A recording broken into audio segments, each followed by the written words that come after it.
Welcome back to another episode of Murder, Mysteries, and More. My name's Kaylee. And my name is Desi. Don't forget to like and subscribe. Don't forget to hit the bell next to the subscribe button to turn on post notifications.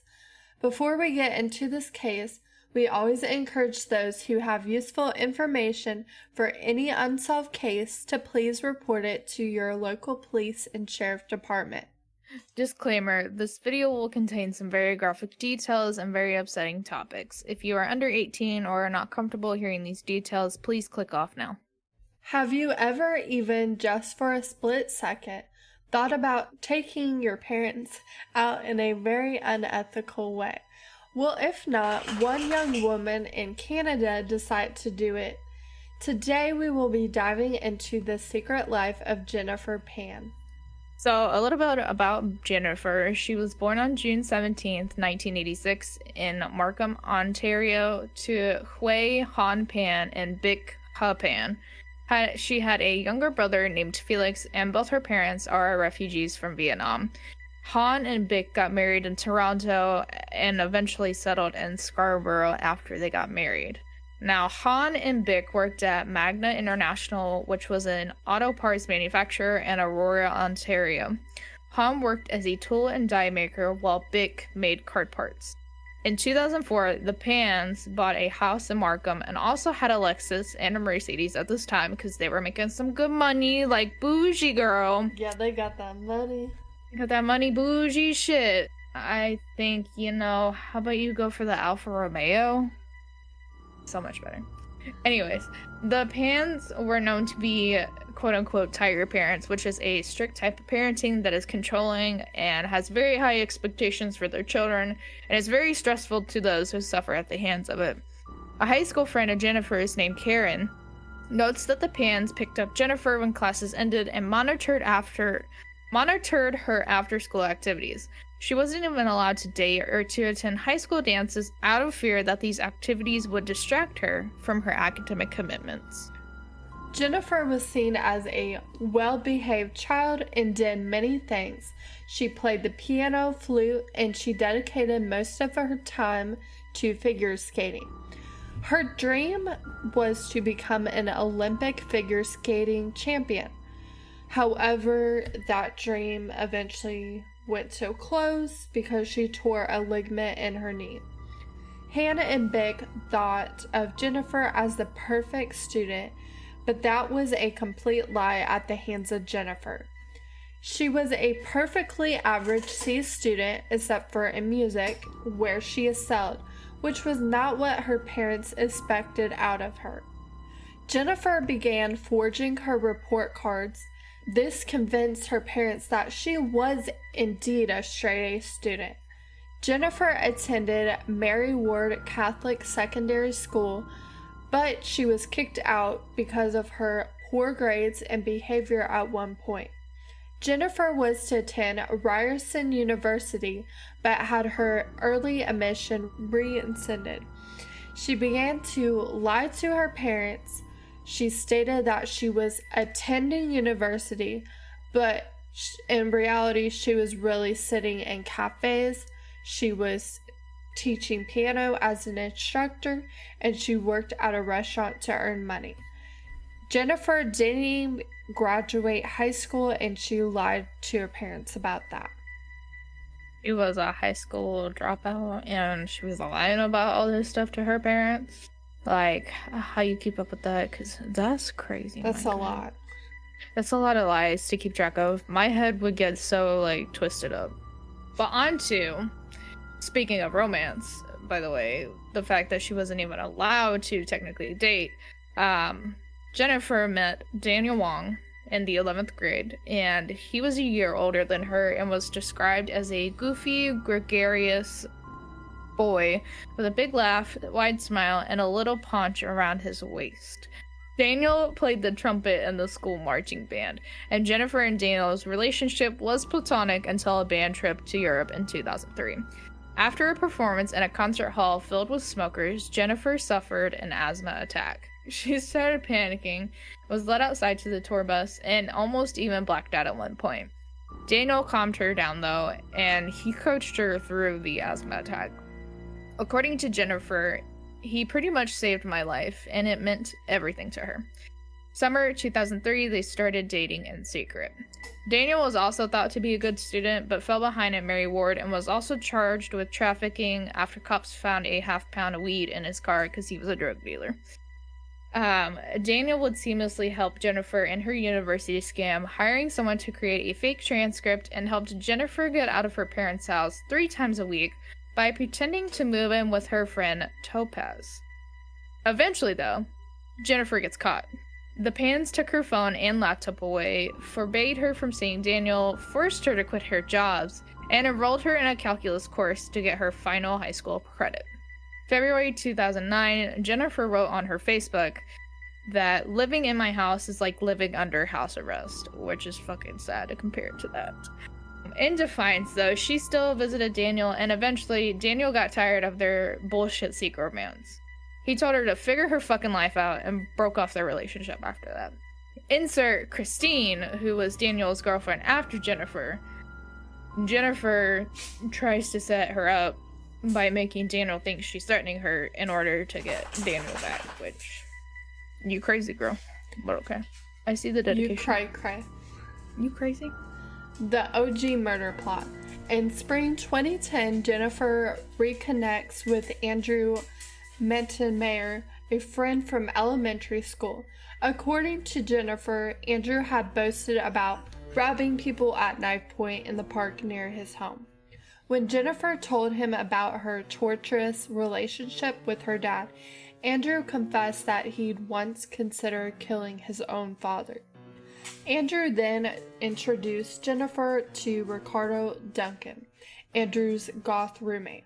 Over bubble tea and between piano lessons, Duncan and Jennifer hatched a plan for Duncan to murder her father in his work's parking lot. Jennifer gave Duncan $1,500, which was earnings from her piano classes, and agreed to connect later by phone to arrange the date and the time of the hit. Duncan, however, he stopped answering her calls, so he ripped her off. Come July, though, Jennifer called Duncan in hysterics, requesting that he come and kill her parents, but he said that he felt offended and rejected her. Sounds like he just wanted to rip her off. He was never gonna do it. Murder is never the answer. No. I promise you, even though it seems like it is sometimes, it's never the answer. Just get a grasp on your mental Get therapy. health. Please, seek therapy. But after some time had passed, Jennifer and Daniel get back into contact, and they are rather flirty. Together, they devise an even more sinister plan than what Jennifer had originally planned with Duncan. They would hire a hit on Bich and Hann, collect the money, which was about $500,000 is what she would inherit, and then they would live happily ever after together. Daniel gave Jennifer a spare iPhone and SIM card and connected her with Linford Crawford, aka Homeboy. Homeboy says it's typically $20,000 for a contract killing, but with a friends and family discount, he'll do it for $10,000 because you're so special. November 8th is the decided hit date, and Linford states that he'll be recruiting his friend David to help. Halloween night, Linford visits the Pann's neighborhood in order to scout the site. November 2nd, the plan takes an unexpected turn, and a conversation occurs between Daniel and Jennifer, and it goes like this. Daniel, I feel as strongly about Christine, his girlfriend at the time, as you do about me. Jennifer, so you feel for her what I feel for you, then call it off on Homeboy. Daniel, I thought you wanted this for you. Jennifer, I do, but I have nowhere to go. Daniel, call it off with Homeboy. You said you wanted this with or without me. Jennifer, I want it for me. Daniel, I did everything and lined it all up for you. Seems like Daniel wanted out, but hours later they were back to flirting and texting after that whole conversation, so... November 8th, Jennifer was watching TV in her bedroom while Hann read the Vietnamese news before heading to bed around 8:30 p.m. Bich was out of line dancing with a friend and cousin. Bill Licks, who was studying engineering at McMaster University, was at home. 9:30 p.m., Bich comes home changes into pajamas, and soaks her feet in front of the TV. 9:35 p.m., Jennifer receives a call from David Milvagana. Jennifer goes downstairs to say goodnight to Bich and unlocks the front door. 10:02 p.m., the light in the upstairs study is turned on. About a minute later, the light is turned off. 10:05 p.m., David calls Jennifer again and they speak for 3 minutes. One pointed his gun at Bich while another one ran upstairs, shoved a gun at Hann's face, and directed him downstairs. Upstairs, Eric confronts Jennifer outside her bedroom door, who hands over $3,600 in cash. According to Jennifer, Eric had tied her hands behind her with a shoelace. Eric then tied her arms to the banister while David and Linford took Bich and Hann to the basement. They shot Hann twice, once in the shoulder and the other in the face. They then shot Bich 3 times in the head, killing her instantly, and then just left. Jennifer calls 911, crying that she needs help and that she doesn't know where her parents are. At the 34-second mark of the call, Hann is heard to be moaning in the background. Somehow, this man miraculously crawled up the stairs to the main floor, stumbles outside, screams, and encounters his neighbor, who was obviously fucking scared at the sight of this man being shot. The neighbor also calls 911. Police arrive and Hann was rushed to a nearby hospital and then later airlifted to Sunnybrook because he had some really bad injuries. Jennifer's story. York Regional Police interview Jennifer just before 3 a.m. that same morning. She tells him that the men had entered her house looking for money, like a robbery gone wrong. She then says that they tied her to the banister and took her parents to the basement where they shot them. 2 days later, police bring Jennifer back in another statement. At their request, she showed how she contorted her body to get her phone out of the waistband to call 911 while tied to the banister. A robbery just doesn't make sense because the keys to the Lexus were by the front door. You would think if somebody were to rob them, they would take the keys. Also, there was no signs of a forced entry, a backpack to carry loot, or zip ties to restrain the Pann family. Why also would they have shot both her parents but leave Jennifer alone? That just doesn't make any sense. If they wanted to get rid of all the witnesses, they would have shot Jennifer too. November 12th, Hann wakes up for a third date induced in a coma, stating he remembered everything, including his daughter chatting like a friend with one of the intruders. Also, her arms were tied behind her back while she was being led around the house. Doesn't make any sense. Yeah, I think she should have gotten her facts straight before she tried to lie. She did a terrible job. She really did. She got caught so fast. November 22nd, police bring Jennifer back in for questioning, this time being done by Detective William Goetz. William tells Jennifer that he knows she's lying and it's in her best interest to confess. Over a 4-hour period, Jennifer says that the plan was a suicide gone horribly wrong, stating she had given up on life but couldn't kill herself, so she hires Homeboy to do it. Jennifer says she called off the hit in September and somehow the wires got crossed, turning it into a hit on her parents instead of her. Which makes no sense. How does that happen? That does not happen. No. This is some shit you see out of movies. This is not a movie, man. This is real life.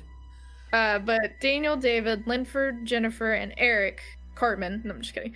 Eric are all arrested and charged with first-degree murder, attempted murder, and conspiracy to commit murder after finding Jennifer's hit phone. And that contained all the fucking evidence that police needed to charge their asses. Trial began on March 19th, 2014, and it lasted for about 10 months. And they only expected it to last 5 months, but because of so much information and delays and the jury debating and stuff, it ended up just lasting way longer than it should have. More than 50 witnesses testified and more than 200 exhibits were filed for this case. All 5 idiots received 2 life sentences with parole eligible after 25 years, as they should. And one of them actually died. Oh, they did? Yeah. Who died? Eric. Eric Carty? Yeah. multiple witnesses that attended the funerals say like she showed zero remorse at all at the funeral. Yeah. She also, during her trial, when she was they were delivering her sentence, she also showed no remorse at all. And according to some reports, some reports say there was possibly a fourth person involved in this, but it was never like really confirmed. Into Reddit comments. The first post is by Oddmanny7. What could Jennifer Pann had done instead of kill her parents? _cloudy_heads_. I don't have an answer, but I went to high school with Jennifer and we were friends briefly. Even in that time, I could see how stressed she was. Coming from a South Asian background, this pressure is not new, but she was really struggling. It was shocking to see how it all unraveled. When you feel like your back is against a wall and you can't go to your parents out of fear, it's crazy what options start to look appealing. I mean, that's still no excuse, I'm sorry. Still no excuse, no. Nope. Kisun Mason, she was robbed of a happy childhood. Since before she was in kindergarten, she was made to be a performing monkey for her parents. It's textbook mental and emotional child abuse, not tiger parenting. She was conditioned to believe she was always not good enough, not smart enough, and when she's faced with problems in high school, she didn't know how to ask for help. She wanted to find love, but never knew what love felt like, and thought this was the best way for freedom. Freedom from her abusers literally meant they had to die, because she knew they would never accept her as she was if they lived. I mean, it could be seen as child abuse. I mean, I guess it could be abuse, but also they see it different in their cultures, so. True. 12 Whistle, not date a drug dealer. She's still a product of their parenting and upbringing. She's a killer because her parents were shitty role models, is basically the other in about parenting. On one side, there's parents that don't give a shit and leave their kids in the streets for the hood to raise them. On the other hand, you have this scenario and example. Yeah, you definitely need to have balance for sure. I mean, yeah, you really do. But otherwise, you become so overloaded. Yeah, but there are some kids who have grown up in really awful childhoods and they have not hurt people. So just because somebody has childhood trauma does not automatically mean that they're going to become a killer. It's very true, though. Ying Yang Yo, the police in the documentary said she could have walked away. That is technically correct. However, the real question at that point would be to where and how. Not to mention the emotional grip Asian parents have on their kids is something many white people don't understand. You're gonna laugh at it. Oh no. Potato clit. Hey, potato clit. I honestly cannot believe this question in this comment. Jennifer Pann is a narcissistic psychopath. 1 in every 4 kids had been abused. How many children exhibit psychopathy, lead a double life, are extremely manipulative, are severely emotionally disconnected, and commit murder to solve their issues? Her brother grew up in the same household and he has empathy. He does not have psychopathic traits.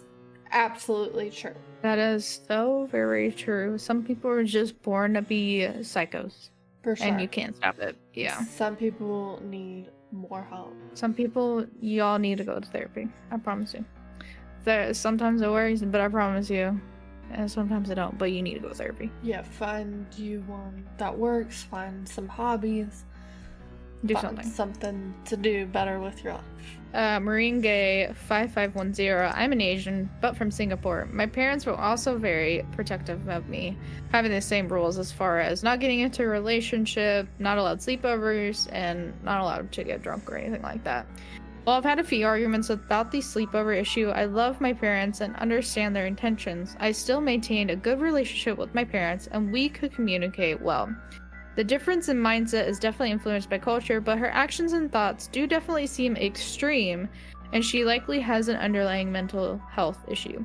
Though she seemed fine leading up to the event and still had hobbies and friends over it. That's weird. But even with, like, mental health issues, you can appear to be fine one day and then, like, you can break the next day. That's just... And also, sometimes you just appear fine on the outside, period, but inside you're dying. Esclated. She deserved a better life. AP behavior will drive kids insane. It's horrific that things ended up happening the way they did, but it's not a huge leap to consider why and how. Typical arachnid. Similar thing happened in Korea in 2000. The younger brother got most of the abuse from the mother because he was the more timid one and didn't really rebel like his older brother. The older brother even said he understands why the younger brother murdered their parents and pleaded the court to reduce the sentence. It happens everywhere. I like fresh flowers. I want to write a book about my parents called Fuck Off, Send Money. Instead of murder, it will be their daughter healing by permanently ghosting them and moving to Bali, Maldives, Jamaica, Lamau. Hey, that is a great and more productive way to go about that. Yeah, definitely. So I applaud you. Yeah. Overly sheltered. Reminds me of the... Oh god, I'm gonna butcher this. Manaz Zaman Discord murder case. Dude was under such extreme pressure that he would just rather kill his whole family than admit he never attended college. He was wrong to murder, but at the same time, I can feel the level of guilt he felt. I just, I would rather be honest with my parents and just have that disappointment than murder my parents. But I also love my parents, so... DYBYDX64, Jennifer faced challenges. She chose to overcome those challenges by lying and ultimately planning to murder 2 innocent people and then continue to lie about what happened. She is a piece of shit. Hopefully she will be rehabilitated in prison. 25 years is more than appropriate. Yeah, hopefully she will be. We will see. Maybe, maybe not. Yep. It's only been a good 10 years now since she's been in prison. Tacky Master. The people I know who her felt like she was off in general, so I don't really sympathize with her excuses. Plus, a lot of people forget she wasn't an only child. She had an elder brother who turned out fine. Yes. That is very true. He turned out just fine. He did not have homicidal tendencies. No. This one is by OK-Cost-889. Today I learned. And then Monkeys and Microwaves. She went to the extent of purchasing second-hand textbooks and watching videos relate to pharmacology in order to create notebooks full of purported class notes that she could show her parents. WTF, I know plenty of people who actually graduate college who did much less. Yeah, that's she was a lot. Dedicated. Yeah. As Zizi says, Forensic Files had a similar case in Houston, Texas. A guy had been lying to his parents about graduating from college, but he'd already failed out. He had the same plan: kill the parents and inherit their money. Edit. This was Bart Whitaker, even after he was found guilty and on death row in Texas, which they're very known for. His dad forgave him and helped commute his death sentence to a life sentence. Well, that was nice of him, but Texas is very, they throw the death row sentence out a lot. Yeah. OK-Cost-889. In the 911 call she makes, she didn't realize that her father had survived. So you can hear the moment he realizes his daughter is behind the hit before screaming as he flees the house. Also, she had the obsolete cheek to ask her dad for $1,200 to enroll into school when he first woke up from his induced coma. Cheeky bitch. Wow. Damn. Listen to this shit though. Kids Cast Skyline. There was also a guy from Toronto named Brett Ryan who raved to his fiancée and family about getting an extremely impressive job due to his degree and reputation of an extremely successful career in a competitive market. All lies. He was actually a bank robber in a loaded debt and weeks away from marrying his fiancée when his mother found out about his lies. So he killed her with a crossbow, then killed 2 of his brothers. His mother wasn't even that upset. He just gently told him he needed to tell his girlfriend before the wedding, and he escalated by murdering her. Poto 13, the mom died, but the dad survived his injuries. Absolutely horrifying. She even planned her mom's funeral a week prior to getting arrested for the whole thing. What a cunt. Yeah, that's pretty fucked up. Definitely. And then, oh my god, this name, Tweaking for Jesus. This is so sad. Every kid is different. Some will grow up to be doctors and lawyers, and some will be musicians and artists. She might have been happy and successful had she gone to school for a music degree. She was already earning money teaching others. Yeah, she should have continued to go to school for a music degree instead. That would have been a very good option. Yeah. I'm sure her parents would have went for that. Guitarzan. Now her parents are really disappointed in her. Fucking, you're right. Yeah, this is what happens when you plot a murder. Okay. Don't do it.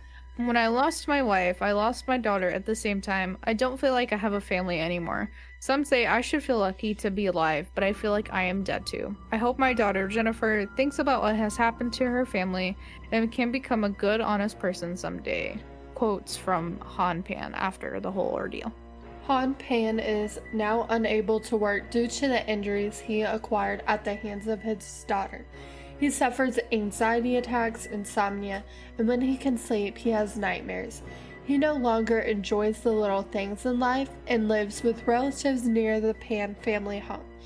His life has forever changed along with many others, thanks to the one person he could not see the light in such a dark place. Thank you for listening to another episode of Murders, Mysteries, and More. Tune in to next week for another exciting case. And as always, remember to always keep your eyes open. You never know when your own kin will take your ass out.